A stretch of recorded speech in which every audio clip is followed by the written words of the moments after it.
Hello, രാവിലെ ബാംഗ്ലൂരിൽ എത്തിയാണെങ്കിലും ഞാൻ എണീച്ചത് 10 മണിക്കായിരുന്നു. അത് കാരണം എനിക്ക് പി ജിയിൽ ടിഫിൻ മിസ്സായി. കാരണം ഇവർ 9:30 വരെ കൊടുക്കുന്നില്ല. അങ്ങനെ നമ്മൾ നേരെ ഫുഡ് കഴിക്കാൻ വേണ്ടിയിട്ട് പുറത്തുപോയി. കഴിച്ചത് പൂരിയും സാമ്പാറും ചമ്മന്തിയായിരുന്നു. കോമ്പിനേഷൻ ഇല്ല. പിന്നെ വേറെ സ്ഥലത്ത് നിന്ന് നമ്മളൊരു ബാദാം മിൽക്കും കുടിച്ചിട്ട് നേരെ റൂമിലേക്ക് പോയി. റൂമിൽ നിന്ന് അമ്മ കൊടുത്തിട്ട ചക്കളി അതൊക്കെ തിന്നുന്നുണ്ടായിരുന്നു. പിന്നെ കുറച്ച് കുശലം പറഞ്ഞുകൊണ്ടിരുന്നു. അതിൻ്റെ ഇടയ്ക്ക് ചങ്ങായി അമ്മമ്മ കൊടുത്തു വിട്ട ചക്കളി മുക്കി തിന്നുന്നുണ്ടായിരുന്നു അച്ചാറിൽ.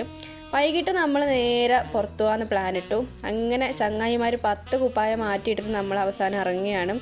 ബസ്സിനെ കാത്തു നിന്ന് അവസാനം ബസ്സിൽ കയറി. ഒരു ഹാഫ് ആൻ അവർ ട്രാവലിംഗ് ഉണ്ടായിരുന്നു എന്ന് തോന്നുന്നു.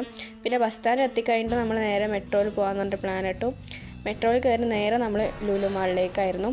ലുലു മാളിൽ എന്തോ ഒരു ഫെസ്റ്റ് നടക്കുന്നുണ്ടായിരുന്നു, ഓഫറും കാര്യങ്ങളൊക്കെ ഉണ്ടായിരുന്നു. പിന്നെ ഈ സാധനം ഹോട്ട് വീലർ, ഇതിൻ്റെ ഫാൻസ് ആരെങ്കിലും ഉണ്ടെങ്കിൽ കമൻറ്റ് ബോക്സിൽ ഒന്ന് കമൻറ്റ് ഇടണം. കാരണം ഇതൊക്കെ എല്ലാവർക്കും ഇപ്പോൾ ക്രേസാണ്. പിന്നെ നമ്മൾ ലുലു മാളിൽ നിന്ന് ഹൈപ്പർ മാർക്കറ്റിൽ നിന്ന് സാധനം വാങ്ങിച്ചിട്ടുണ്ടായിരുന്നു, കേക്കൊക്കെ, അതും കഴിച്ചു. പിന്നെ കുറേ കഴിയുമ്പോൾ വിശപ്പ് കാരണം നമ്മൾ ബർഗറും കോളയൊക്കെ ഓർഡർ ചെയ്തിട്ടുണ്ടായിരുന്നു, അതും കൂടി കഴിച്ചു. ഇതൊക്കെ കഴിച്ചതിന് ശേഷം ഇങ്ങോളം വന്ന സ്ഥിതിക്ക് സ്റ്റുഡിയോയിൽ കയറാതെ പോയാൽ മോശമല്ലേന്ന് വെച്ചിട്ട് അവിടെ കയറിയിട്ട് 2 ഡ്രസ്സും കൂടി വാങ്ങിച്ചു.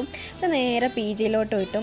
പി ജിയിലേക്ക് പോയപ്പോൾ ഫുഡ് ഉണ്ടായിരുന്നില്ല, ക്ലോസ് ആയിരുന്നു. അങ്ങനെ നമ്മൾ ഓർഡർ ചെയ്തത് ബിരിയാണി ആയിരുന്നു. പക്ഷേ എനിക്ക് ബിരിയാണി ഇഷ്ടമായിട്ടില്ല. ഞാൻ ആ കബാബ് മാത്രമേ തിന്നിട്ടുള്ളൂ. അപ്പോൾ ഇന്നത്തെ വീഡിയോ അത്രയേ ഉള്ളൂ. വീഡിയോ ഇഷ്ടമായി സബ്സ്ക്രൈബ് ചെയ്യുക. Bye bye.